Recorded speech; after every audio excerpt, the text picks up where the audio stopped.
Welcome to திரள். இந்த வீடியோவில் நம்ம பல்லு ப்ளீட்ஸ் எப்படி எடுக்கிறதுங்கிறத டீட்டெயிலாக பார்க்க போகிறோம். இந்த வீடியோவில் நான் பண்ண போகிற மெத்தட் ஃபோல்டிங் மெத்தட். ஸோ இதுக்கு back side of the saree எடுத்துக்கோங்க. அதில் நம்மளோட ஃபஸ்ட்டு ப்ளீட் எந்த சைஸில் வேணுமோ, மேலே நமக்கு தெரியும் இல்லையா, அது எவ்வளோ சைஸ் வேணுமோ அதை முதல்ல வச்சு கிளிப் போட்டு செக்யூர் பண்ணிவிட்டு ஒரு அயன் கொடுத்து எடுத்துக்கோங்க. இந்த மாதிரி ஃபோல்டிங் மெத்தட் பண்ணும்போது நமக்கு ப்ளீட்ஸ் எல்லாமே சேம் சைஸாக கிடைக்கும். அதே மாதிரி ஈக்குவல் டிஸ்டன்ஸோடு கிடைக்கும். நிறைய ப்ளீட்ஸும் எடுக்க முடியும். ஸோ அதனால தான் இந்த மெத்தட் நம்ம ப்ரிஃபர் பண்ணுறோம். நம்ம ஒவ்வொரு ஃபோல்டுக்கும் அயன் பண்ணுறதை விட மொத்தமாக ஃபோல்ட் பண்ணி ஒரே டைம் அயன் பண்ணோன்னா இன்னும் நமக்கு நல்லாயிருக்கும், ஈஸியாகவும் இருக்கும். இந்த மாதிரி நம்ம அந்த ப்ளீட் மேலேயே வச்சு ஃபோல்ட் பண்ணி எடுத்துக்கணும்.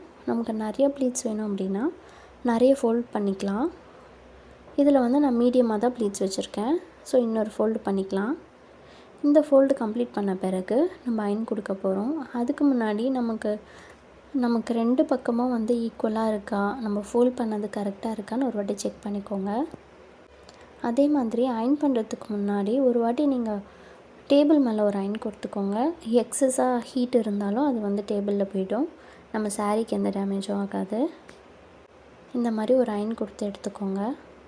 இந்த மாதிரி கொடுத்த பிறகு நமக்கு இன்னும் ப்ளீட்ஸ் எக்ஸ்ட்ராவாக வேணும், சின்னதாக வேணும் அப்படின்னு நினச்சிங்கன்னா அந்த ஃபஸ்ட்டு ப்ளீட்டை ரிமூவ் பண்ணிவிட்டு இன்னொரு ஃபோல்டு கொடுத்துக்கோங்க. இல்லைனா அதுவும் நமக்கு ரொம்ப குட்டியாகிடும். ஸோ நம்ம ஃபஸ்ட் ப்ளீட் மெஷர்மெண்ட் வச்சு தான் எடுக்கிற மாதிரி இருக்கும், நம்ம பாடி சைஸ்க்கு ஏற்ற மாதிரி. இதை பற்றியெல்லாம் டீட்டெயிலாக தெரிஞ்சுக்கணுன்னா ஆன்லைன் கிளாஸ் அட்டென்ட் பண்ணுங்கள். நம்ம சேனலில் இந்த மெஷர்மெண்ட் பற்றி நிறைய வீடியோஸ் போட்டிருக்கோம், அதை பற்றியும் செக் பண்ணி பாருங்கள். இப்போ இன்னொரு ஃபோல்டு கொடுத்து நான் அயன் பண்ணி எடுத்துக்கிறேன். ஸோ இப்போ நம்ம இதை ரிமூவ் பண்ணோம் அப்படின்னா நமக்கு எல்லா ஃபோல்டிங் மார்க்ஸும் ரெடியாக இருக்கும். இதை வச்சு நம்ம எல்லா ப்ளீட்ஸும் எடுத்து நம்ம பல்லு ப்ளீட்ஸ் பின் பண்ணிடலாம். இப்போ எப்படி எடுக்கலான்னு பார்க்கலாம். நம்ம ஃபஸ்ட்டு ஒரு பெரிய ப்ளீட் விட்டோம் இல்லையா, அந்த ப்ளீட்டை ஃபஸ்ட்டு எடுத்துக்கணும். அப்படி இல்லைன்னா நம்ம ரிவர்ஸ்லேயும் போகலாம், அது நம்ம விருப்பம்தான்.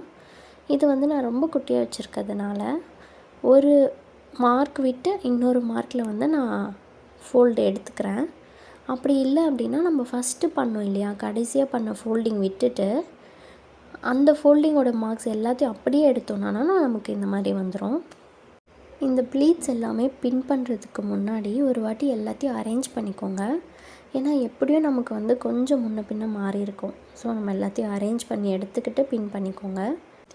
மொத்த பல்லு ஹைட்டுக்கும் எப்படி எடுக்கிறதுன்னு நம்ம நெக்ஸ்ட் வீடியோவில் பார்க்கலாம். உங்களுக்கு பிடிச்சவங்களோட சாரியை நம்மக்கிட்ட சென்ட் பண்ணுங்கள், ப்ரீ ப்ளீட் பண்ணுங்கள், அவங்கள சர்ப்ரைஸ் பண்ணுங்கள். தேங்க்யூ.